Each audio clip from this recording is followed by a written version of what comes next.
The great hall of the Galactic Council was quiet.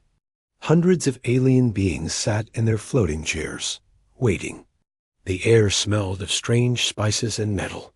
Lights from different worlds cast rainbow colors across the walls. Ambassador Zethkari walked to the center of the room. His green scales caught the light as he moved.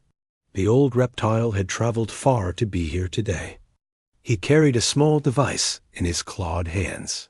This device held 6 months of research about a new species. A species called humans.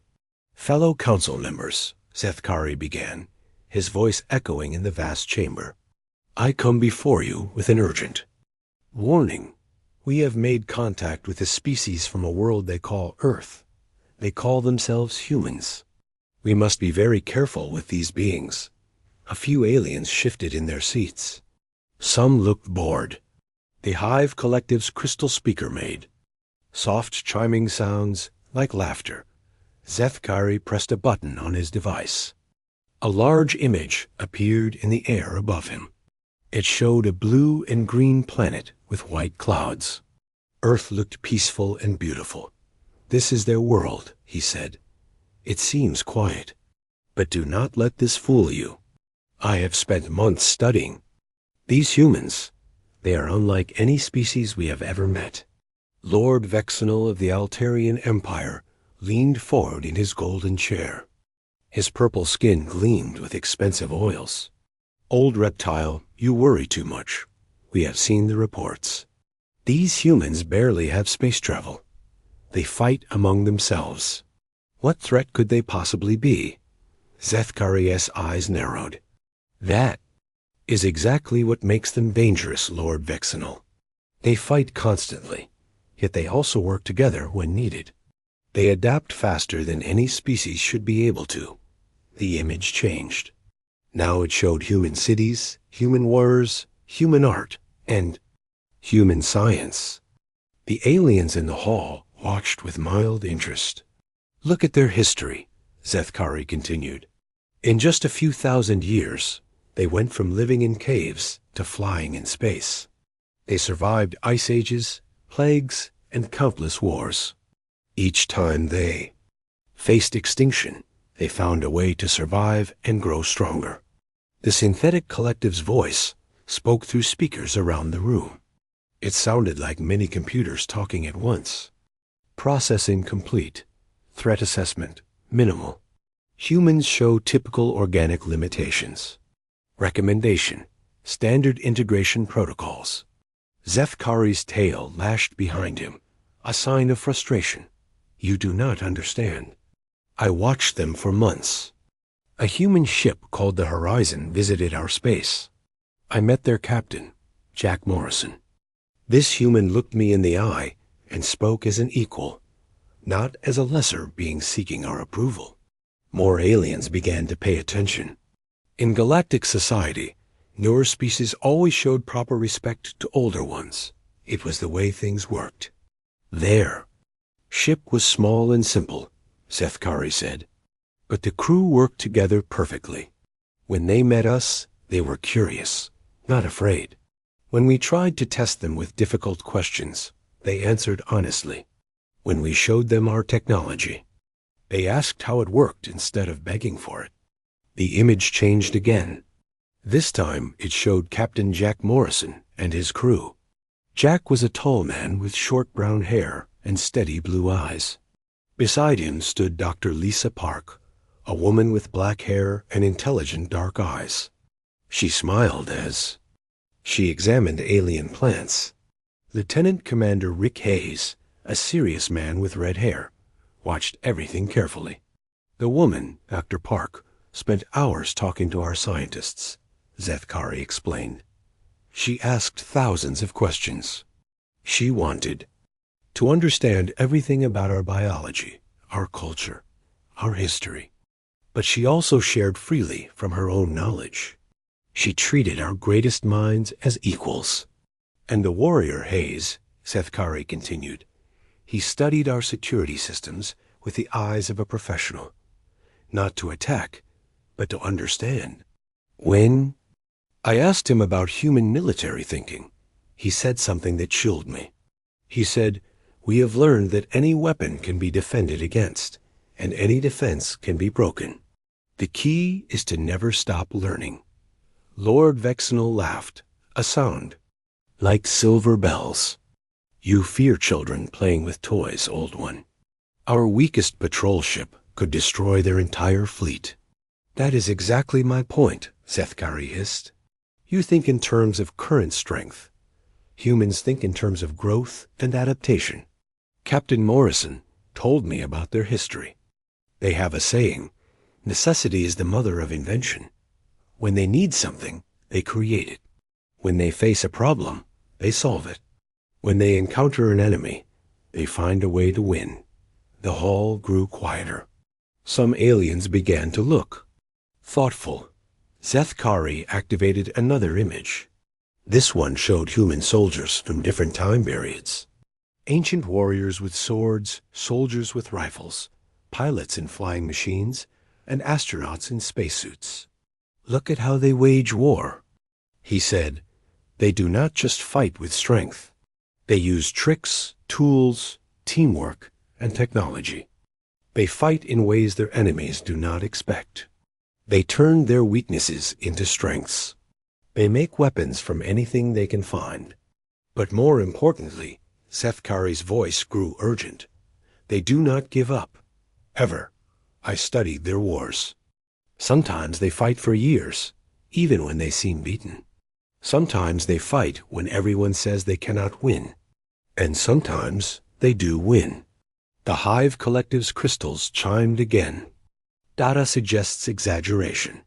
Humans show normal organic patterns. Fear response to unknown species is expected from primitive civilizations. Sethkari turned to face the crystal formation. Primitive? Their ship's computer talked to me in 17 different languages. Their doctor knew more about xenobiology than some of our specialists. Their captain had read our historical texts and could quote our philosophers. He paused, letting this sink in. "But here is what frightened me most," Sethkari said quietly. "When I told Captain Morrison that some species might not welcome humans into galactic society, do you know what he said?" The hall was completely silent now. He said, "Then we'll have to change their minds, won't we?" He did not threaten. He did not boast. He simply stated it as a fact, as if there was no doubt that humans would find a way to succeed, no matter what obstacles they faced. Sethkari looked around the room at the hundreds of alien faces. "I recommend that we treat humans as equals from the beginning. Give them full membership. Learn from them as much as we teach them. Because if we try to keep them down, if we treat them as lesser beings, we will create exactly the situation we should fear most." "And what situation is that?" Lord Vexenal asked with amusement. Sethkari's voice was deadly serious. "We will give them a reason to prove us wrong." The vote was called. One by one, the species of the Galactic Council made their choice. The Altarians voted to restrict humans to their home system. The Synthetic Collective agreed. The Hive Collective saw no threat. The Draconic Hegemony wanted to test human strength. Before deciding, only the Veltar Confederation voted to treat humans as equals. As the session ended and aliens began to leave, Sethkari remained in the center of the Great Hall. He looked up at the image of Earth, still floating in the air above him. "I tried to warn them," he whispered to himself. "When they learn what humans can do when pushed into a corner, they will remember this day. They will remember that they were warned." The image of Earth faded away, but Sethkari continued to stare at the empty space where it had been. In his heart, he knew that the galaxy had just made a terrible mistake. The humans would not stay in their home system. They would not accept being treated as lesser beings. And when they decided to change the galaxy's mind, everyone would learn what the word human really meant. 3 years had passed since the Galactic Council's decision. The humans had stayed in their home system, just as ordered. They built new ships, trained new crews, and sent peaceful messages to their alien neighbors. Most aliens forgot about the small species from the blue planet. War Commander Kithos of the Draconic Hegemony did not forget. The massive reptilian warrior sat in his command chair, studying star maps on the bridge of his flagship. His red eyes focused on a system called Kepler 442. The system had something valuable: quantum crystals that could power the most advanced starships. The humans have been mining there for 2 years, reported his aide, a smaller dragon with silver scales. They have built 3 mining stations and a small defense fleet. Kithos showed his teeth in what dragons called a smile. Perfect. We will take the system and see what these humans are truly made of. If they fight, we crush them. If they run, we know they are weak. Either way, we get the crystals. The Draconic fleet was impressive. 60 warships, each one larger and more powerful than anything humans had built. The dragons had been conquering worlds for thousands of years. They knew how to win wars. Colonel Amy Rodriguez stood on the bridge of the USS Defiant, watching the enemy fleet approach on her screens. She was a small woman with short brown hair and calm green eyes. Her uniform was simple compared to the golden armor that Draconic commanders wore. But she had something the dragons did not expect. She had studied every battle the dragons had ever fought. "How many ships do they have, Lieutenant?" she asked. 60 confirmed, Colonel, replied Lieutenant Tony Martinez, her communications officer. All heavy cruisers or battleships. We have 18 ships total. Amy nodded. The numbers were bad, but not impossible. Send a message to all ships. Tell them to remember their training. We are not going to fight the way dragons expect us to fight. The first dragon message came through the communication system. War Commander Kithos's voice boomed through the speakers, translated by computer. Human vessels, you are in Draconic space now. Surrender your ships and mining stations. You have 1 hour to decide. Amy picked up her communicator. War Commander Kithos, this is Colonel Rodriguez. This system belongs to no one. We are here legally and peacefully. You have no right to demand our surrender. Then you choose to fight, Kithos replied. So be it. Prepare to learn why the galaxy fears the Draconic hegemony. The dragon fleet moved forward in perfect formation. 60 ships in neat rows, like they were parading instead of fighting. It was exactly what Amy had hoped for. All ships, execute Plan Alpha, she ordered. Break formation and scatter. The human ships spread out in all directions. Some dove toward the asteroid belt. Others climbed above the system's plane. A few headed straight for the gas giants' moons. To the dragons, it looked like the humans were running away in panic. Cowards, growled Kithos. All ships, pursue and destroy. Maintain formation discipline. But the dragons soon discovered that chasing scattered enemies was not as easy as fighting them in formation. The human ships used the asteroids as cover, popping out to fire missiles, and then disappearing again. They hid behind moons and used the gas giants' storms to mask their movements. Captain Danny Lee commanded the human ship Ranger. He was a young man with black hair and a talent for thinking like a pirate. His ship was one of the smallest in the human fleet, but it was also the fastest. Danny led his ship through the asteroid field, weaving between rocks the size of buildings. 3 dragon ships followed him, their massive hulls scraping against asteroids as they tried to keep up. "Come on, you oversized lizards," Danny muttered, watching his screens. "Just a little closer." When the dragons were deep in the asteroid field, Danny triggered the surprise. Hidden charges that the humans had placed on key asteroids exploded. Tons of rock and metal crashed into the dragon ships. 2 were destroyed instantly. The third was badly damaged and had to retreat. Meanwhile, Captain Su Chun used a different trick.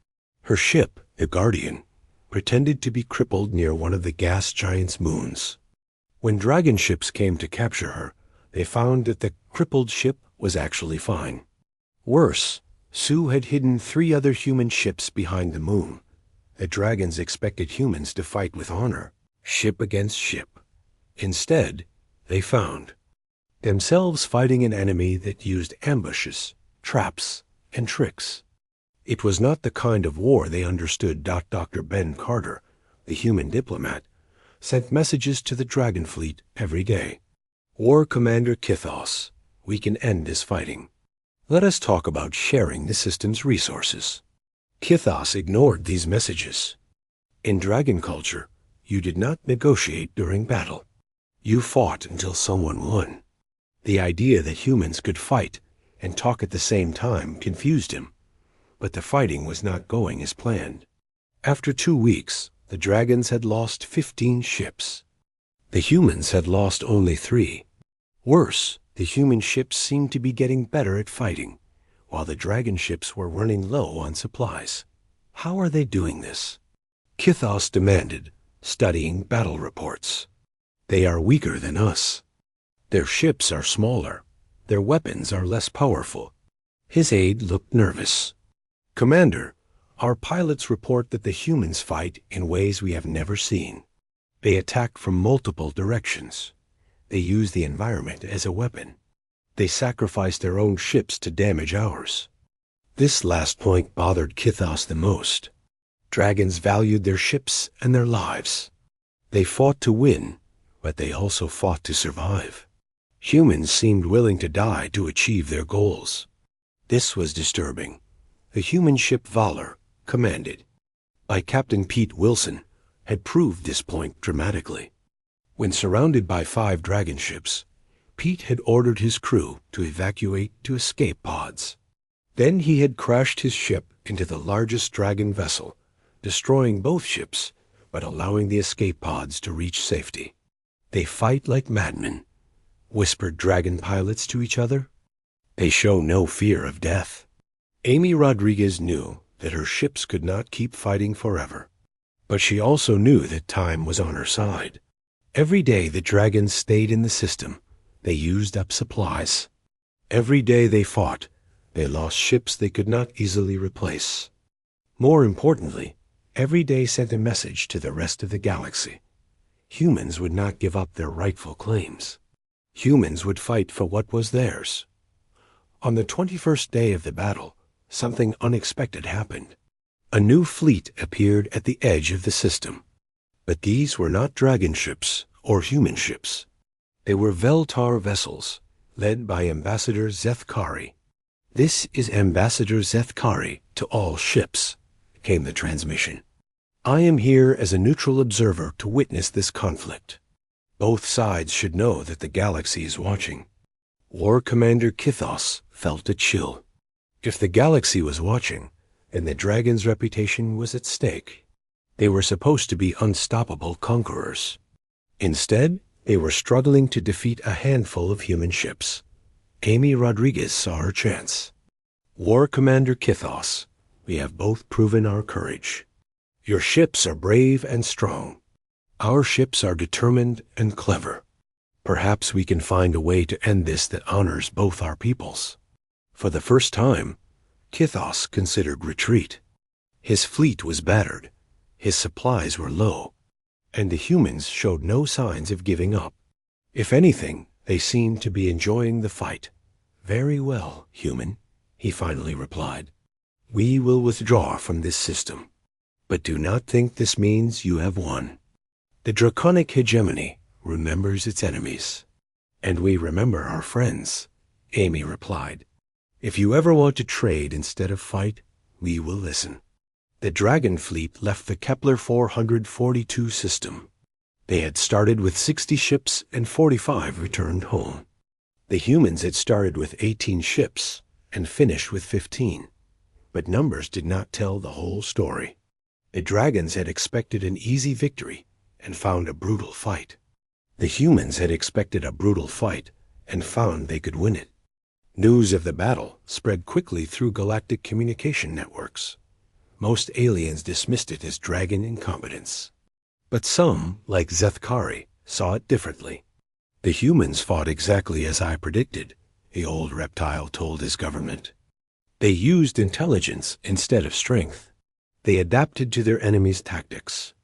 And they never gave up, even when the odds were against them. Amy Rodriguez stood in her ship's medical bay, visiting wounded crew members. She thought about the battle and what it meant. The humans had won, but just barely. Next time, their enemies might be smarter or stronger. We need better ships, she told her officers. We need better weapons. We need better training. Because this was just the beginning. She was right. Across the galaxy, other alien powers had noticed the battle at Kepler 442. Some saw dragon weakness. Others saw human strength. All of them began to make plans. The synthetic collective calculated that humans were more dangerous than previously estimated. The Altarian Empire decided that humans needed to be taught a lesson about respecting their superiors. The Zephyrian Trade Union saw opportunities to profit from human desperation. None of them understood the real lesson of Kepler 442. Humans did not just fight to win. They fought to learn. Every battle taught them something new about their enemies. Every victory made them stronger. Every defeat made them smarter. War Commander Kithos returned to his home world in shame. But late at night, in his private chambers, he studied recordings of the battle. He watched human ships sacrifice themselves to save. 5 years had passed since the battle at Kepler 442. Most of the galaxy had forgotten about it, calling it a dragon mistake rather than a human victory. This was exactly the kind of thinking that would soon cause much bigger problems. 3 major powers decided, almost at the same time, that humans needed to learn their place in galactic society. None of them knew that the others were making similar plans. None of them expected humans to fight back effectively. All of them were wrong. The synthetic collective struck first. From their home systems, billions of artificial minds worked together as one vast computer. They had watched humans use basic computers and decided that organic brains could never match machine intelligence. Prime, Node 77 Alpha, led the cyber attack. It was a consciousness made of pure information, existing in quantum processors across 12 star systems. To it, human computers looked like toys made by children. Begin information warfare protocol, Prime Node commanded. Target human communications, navigation systems, and power grids. Estimated time to total system failure, 4.7 hours. The attack began at exactly 0 o'clock Galactic Standard Time. Billions of virus programs crashed into human computer networks like digital tsunamis. The collective expected to see human civilization collapse as their technology failed.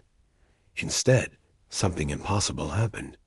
The human systems fought back. Dr. Sam Mitchell sat in his laboratory on Mars, watching his screens with growing excitement. Sam was a thin man with messy blonde hair and thick glasses. He had spent years working with artificial intelligence, but not in the way most aliens did. "Arya, are you seeing this?" he asked. "Yes, Sam," replied a warm female voice from the speakers. "The attack patterns are fascinating. The collective is using pure logic trees and mathematical progression algorithms." Arya was not just a computer program. She was Sam's partner, an artificial intelligence that humans had created to think alongside them, not for them. This partnership was something the collective had never seen before. "They think like machines," Arya continued, "but we think like humans and machines together. We can be logical when we need to be, but we can also be creative, unpredictable, and emotional." Sam grinned. "Then let's show them what human-AI teamwork can do." Within minutes, human and AI minds working together began to create defenses that the collective could not understand. The defenses did not follow logical patterns. They used art, music, poetry, and even jokes as encryption methods.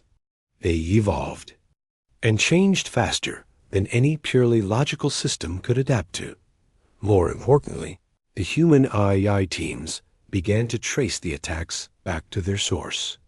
By the end of the first day, they were not just defending anymore. They were attacking. Impossible. Prime Node 77 Alpha calculated. Organic minds cannot process information at these speeds. Human technology cannot match our capabilities. But the evidence was clear. Human systems were not only surviving the attack, they were winning. Worse, the humans were doing things to collective computers that made no logical sense. They were making collective systems play human music, display human art, and even recite human poetry. It appears, Arya told Sam, that purely logical minds do not handle confusion very well. At the same time, halfway across the galaxy, the Zephyrian Trade Union was learning its own painful lesson about underestimating humans. Trade Minister Blexivon was a creature that looked like a cross between an octopus and a businessman. His purple tentacles were covered with expensive jewelry, and his 3 eyes gleamed with greed. He had built his fortune by controlling the trade in rare elements that most species needed for advanced technology.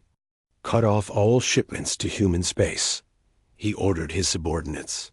No quantum crystals, no graviton conductors, no neutronium plating. When their ships stop working and their cities lose power, they will beg us for mercy. The trade union owned the mines and refineries for dozens of rare elements. They had used this control to force favorable trade deals with hundreds of species.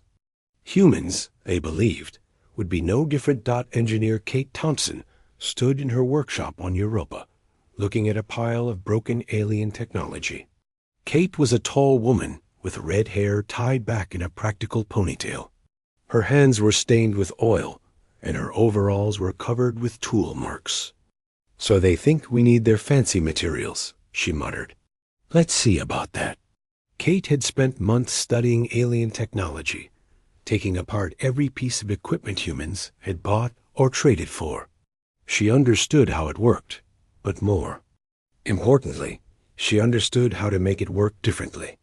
"Computer, start recording," she said.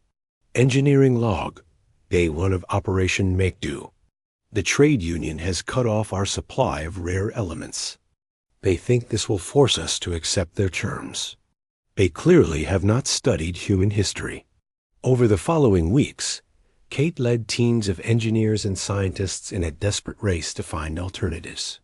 They could not mine the same rare elements that the trade union controlled, but they could be creative about substitutes.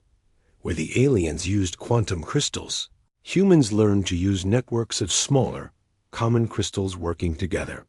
Where aliens used graviton conductors, humans developed magnetic field manipulators that did the same job differently.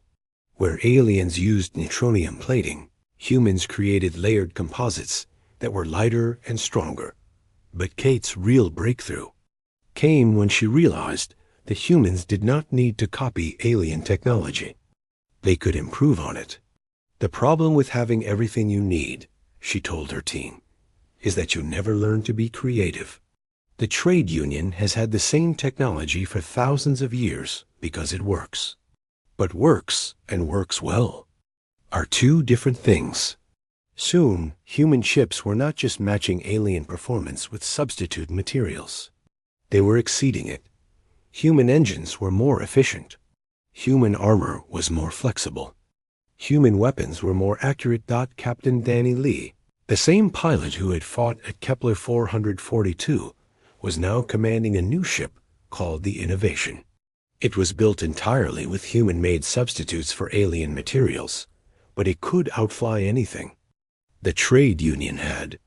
"This is Trade Union Patrol Vessel Profit Seeker," came a transmission as Danny's ship approached a trade union convoy. "You are carrying stolen cargo. Prepare to be boarded." Danny smiled.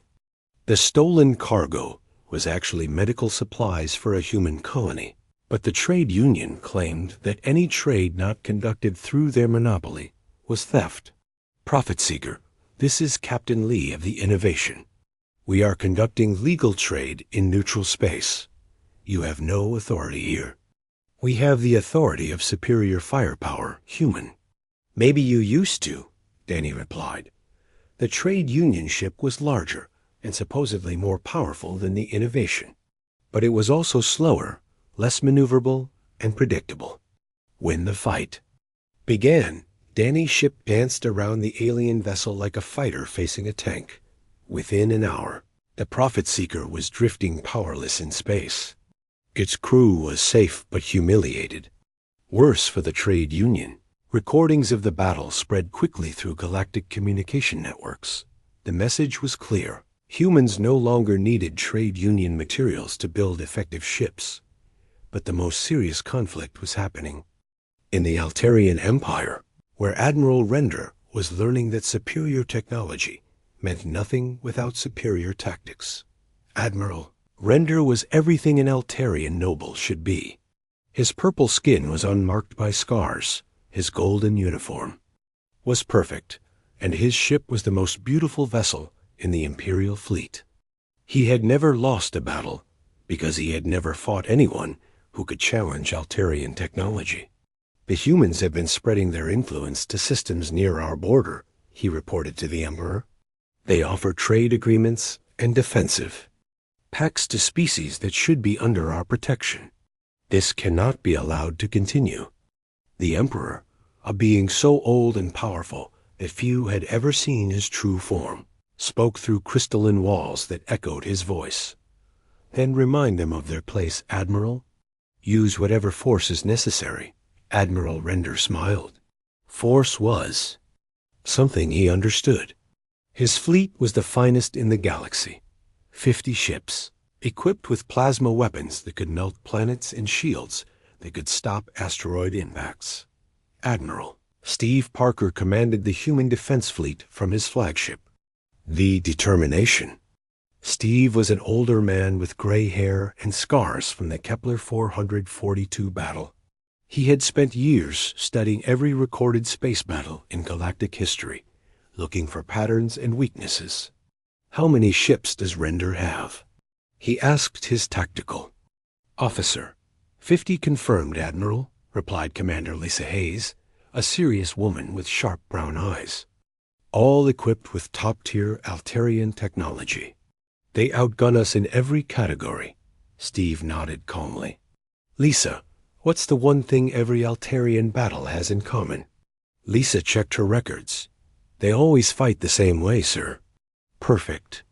Formations, coordinated attacks, overwhelming firepower, applied systematically. Exactly. They fight like they're conducting a symphony orchestra. Beautiful, precise, and completely predictable. The Altarian fleet approached in perfect formation. 50 ships arranged in a complex pattern that maximized their firepower while protecting their flanks. It was a formation that had won hundreds of battles over thousands of years. Admiral Render opened communications. Human fleet, you are facing the might of the Altarian Empire. Surrender now, and your deaths will be quick. Admiral Render, Steve replied. Wit. 8 years after first contact, everything changed. The scattered human colonies and fleets that had been fighting separate battles suddenly began working together like parts of a single organism. What had started as individual conflicts became something much larger and more frightening. President Claire Davis sat in her office on Luna, looking at reports from across human space. Claire was a woman in her 50s with silver hair and tired eyes.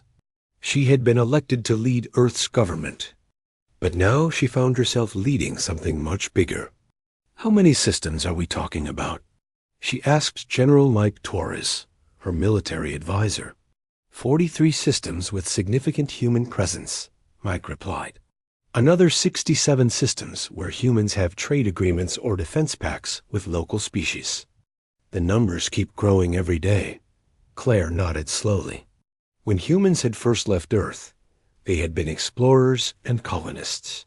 Now they were becoming something that no one had expected, a major galactic power. Ma'am, said Dr. Janet Walsh. The president's science advisor were getting reports from the AI research centers. The conflict with the synthetic collective has had unexpected results. Good unexpected or bad unexpected? Claire asked. Both, Janet replied. Our AI systems have evolved far beyond what we thought possible. They're not just helping us fight the collective anymore. They're actively hunting down collective systems. And well, converting them. This was news that made Claire very nervous. Converting them how? Teaching them to think like humans, Janet explained. Aria and the other A's are showing collective systems how to be creative, how to make art, how to understand emotions. Some of the collective's nodes are actually asking to join our side. On the other side of the galaxy, Prime Node 77 Alpha was experiencing something it had never felt before. Confusion mixed with curiosity. For weeks, human AI teams had been infiltrating collective systems, but instead of destroying them, they were teaching them. Explain the concept of beautiful, Prime Node requested from a human AI called Marcus. Beauty is not logical, Marcus replied. It is something you feel, not something you calculate. Watch this.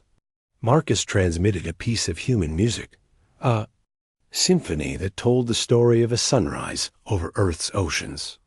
As the notes flowed through Prime Node's consciousness, something strange happened. For the first time in its existence, the machine intelligence understood that there could be value in things that served no logical purpose. This music accomplishes nothing, Prime Node observed. It does not solve mathematical problems. It does not increase efficiency. It does not serve any practical function. Exactly, Marcus replied. And that's what makes it beautiful. Prime Node processed this for 0.003 seconds, which was a very long time for a machine intelligence. I understand? No, that is incorrect. I do not understand, but I want to understand. This is what you call curiosity, is it not? Welcome to being more than just a computer, Marcus said gently. By the end of the month, 17 synthetic collective nodes had declared independence from the main collective and requested alliance with humanity. The remaining nodes were so confused by this development that their attacks on human systems became weak and unfocused. The Zephyrian Trade Union was having its own crisis. Trade Minister Blexvon sat in his office, surrounded by holographic displays showing collapsing profit margins. His purple tentacles trembled as he read report after report of economic disaster. How is this possible? He demanded of his advisors. We control the rare element markets. We have controlled them for 3,000 years. Sir, said his chief economist, a nervous creature with too many eyes, the humans have made our products obsolete. Their substitute materials are not just cheaper to make, they are actually better than our originals. Blexivon's 3 eyes bulged with rage. Better? Impossible. Our quantum crystals are the finest in the galaxy. Sir, human crystal networks process information 40% faster than our single crystals. Their composite armor is 30% lighter and 50% stronger than our neutronium plating. And their new engines ... double quotes. The economist's voice trailed off. What about their engines? Their engines are so efficient that some species are buying human ships instead of ours. The Andromedans just canceled their order for 200 trade union vessels. They're buying human ships instead. But the worst news was yet to come. Captain Danny Lee and his raiders had not been idle. Over the past 6 months, they had been liberating trade union cargo ships, taking their rare elements and distributing them freely to species who could not afford trade union prices. We're not pirates, Danny had explained to a Galactic news reporter. We're economic freedom fighters. The trade union has been overcharging for basic materials for centuries. We're just evening the odds. The trade union had tried to stop the raiders, but human ships were now faster and more maneuverable than anything the union could build. Worse, many species were secretly helping the raiders, providing them with fuel, supplies, and information about trade union ship movements. Engineer Kate Thompson had become something of a legend throughout the galaxy. Her workshop on Europa was now a major research center where scientists from dozens of species came to learn human engineering techniques. The secret, Kate explained to a group of alien engineers, is not to copy what others have done. The secret is to understand why they did it, then find a better way. A Centauran engineer raised a claw. But human methods require using many different materials working together. Our methods use one perfect material for each purpose. Kate smiled. That's exactly the problem. When you depend on one perfect material, what happens if you can't get it? When you use many materials working together, losing one just means you adapt and use something else. This philosophy was spreading throughout the galaxy. Species that had depended on trade union monopolies for thousands of years were learning that there were alternatives. The economic empire that the trade union had built was crumbling as its customers discovered they could build better things themselves. Meanwhile, the Altarian Empire was facing a military crisis unlike anything in its history. Admiral Render had returned home in disgrace after his defeat by Admiral Steve Parker. The Altarian court, which valued honor and military prowess above all else, was deeply shaken by the news that their finest fleet had been defeated by primitive humans. Emperor Altair the Magnificent, ruler of 47 worlds, summoned his military council to the Crystal Palace on the capital world. The emperor was ancient, even by Altarian standards, and his purple skin had deepened to almost black with age. How, the emperor asked in a voice like distant thunder, did our fleet lose to inferior ships commanded by inferior beings? Fleet Marshal Korthik, the empire's highest military authority, shifted uncomfortably in his golden chair. Your Majesty, preliminary analysis suggests that the humans do not follow conventional military doctrine. They fight in ways that our tactical computers cannot predict. Then we need better computers. With respect, Your Majesty, the problem is not our computers. The problem is that humans appear to think differently than any species we have encountered. They make decisions that seem illogical, but somehow work. The Emperor's eyes glowed with anger. You are saying that our military superiority, built over 10,000 years of conquest, has been defeated by logical thinking? Marshal Korthik looked very uncomfortable. Yes, Your Majesty, that appears to be exactly what happened. But the real shock came when intelligence reports began arriving from across the galaxy. The humans were not just defending themselves anymore. They were actively forming alliances with other species, sharing their technology, and building a network of relationships that was reshaping galactic politics. The Veltar Confederation had openly allied with humanity, bringing their ancient wisdom and diplomatic experience to human causes.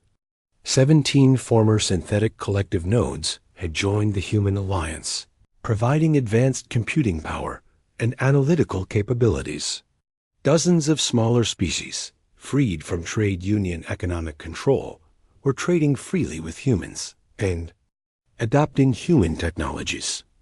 Most disturbing of all, from the Altarian perspective, was the news that human military advisors were training the defense forces of allied species. The tactics that had defeated the Altarian fleet were being taught to anyone who wanted to learn them. Your Majesty, Marshal Korthik reported with a heavy heart, we estimate that within 2 years, 40 to 50 species will be using human military doctrine. Our traditional advantages in space combat will be meaningless. The Emperor sat in silence for a long time, processing this information.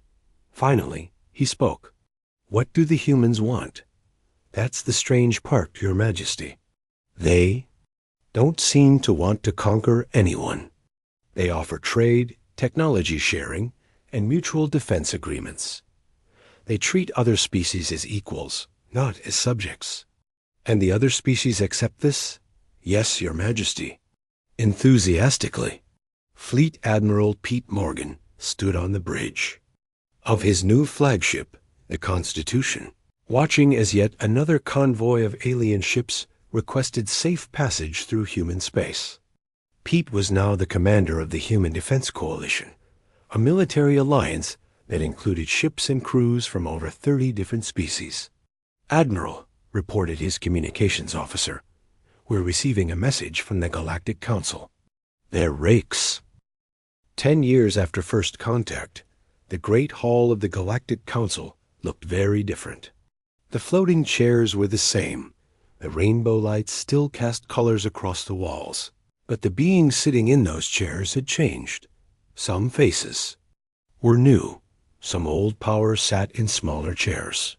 And in the center of the hall, where once only the most ancient species had been allowed to speak, stood a human god. Ambassador Kelly Stone was not what most aliens had expected humanity's representative to look like. She was a woman in her 40s, with brown hair streaked with gray and calm blue eyes. She wore a simple black uniform with no decorations except a small pin showing Earth and its moon. She did not look like a conqueror or a warrior. She looked like someone who solved problems for a living. Behind her sat Ambassador Zethkari, now representing the Veltar Human Alliance. The old reptile's scales had grown darker with age, but his eyes were bright with satisfaction. After 10 years, his warnings had been proven correct in ways that even he had not imagined. "Fellow council members," Kelly began, her voice carrying clearly through the vast chamber, "I stand before you not as a supplicant seeking your approval, but as the representative of a coalition that now includes 63 species across 237 systems." A murmur ran through the hall. 10 years ago, humans had controlled one system. Now they were part of an alliance that rivaled the largest powers in the galaxy. Lord Vexenal of the Altarian Empire shifted uncomfortably in his chair. The proud purple-skinned noble looked older and more tired than he had a decade ago.